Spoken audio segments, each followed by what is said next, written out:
Before I was a Muslim, I used to think a lot.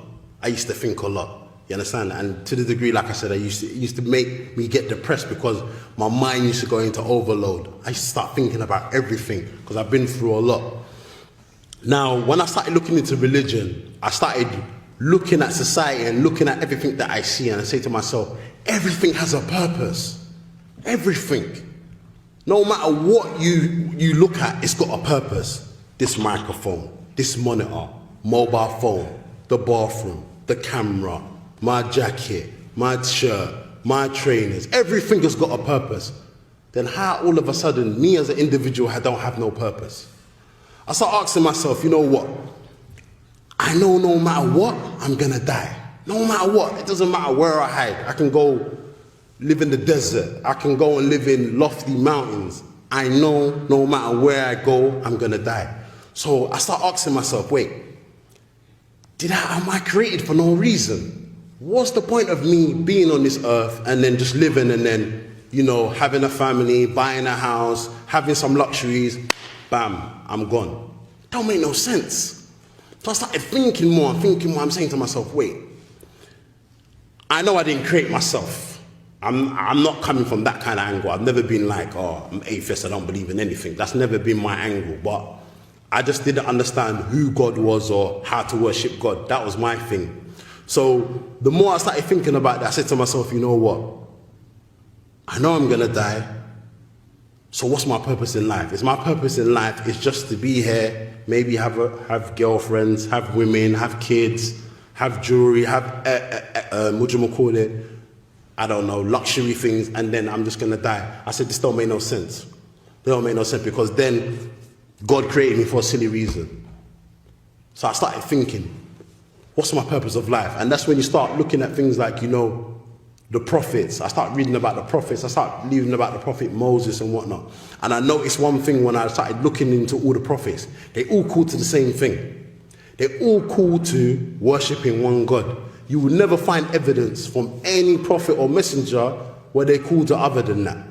And if you look at the religion of Islam, what does it emphasize on? It emphasizes on Tawheed, worshipping one God, directing your worship to one God, not associating partners with God. And one of the things when I looked into Islam, I asked the people who were Muslim, I was saying, wait, but you don't worship Muhammad though? Like, you do everything he does, like, what's all that about? Do you understand? And when they started breaking it down to me, they said, listen, we don't worship Muhammad, we don't pray to Muhammad. Do you understand? But we follow his example. And they started breaking it down and showing me about other prophets and other messengers. And it made sense to me because look, if God put an angel on the earth, it would be hard for us to follow the angel. Why? Because the angel is superior. It's not like us. So God's sending people amongst us who are like us to follow his example. It's easier for us to follow. It's easier for us to famine. It's easier for us to get down with because it makes sense.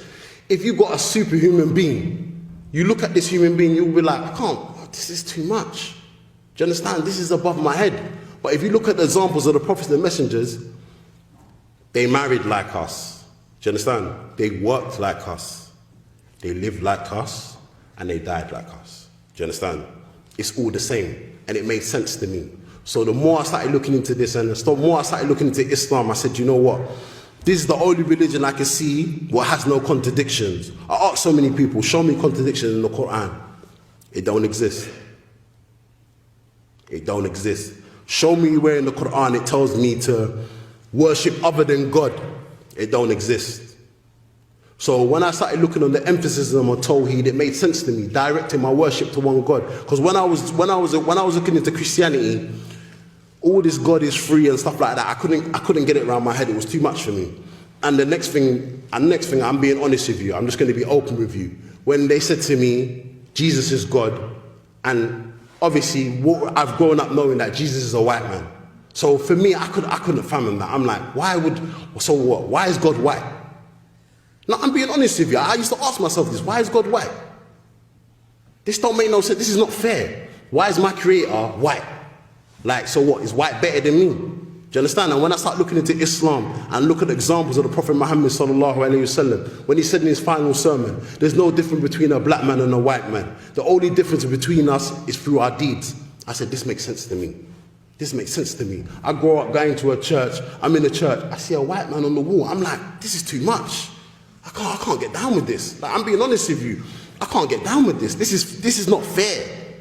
This is not fair. Why is my creator white? Just like Nation of Islam. Why is their creator black? It don't make sense. So it makes, okay, if God is black, so what about white people and every other race? How are they going to feel? Do you understand? So it's the same thing. So when I started looking into Tawheed and looking at the values and the teachings of Islam, I said, you know what? This makes sense to me.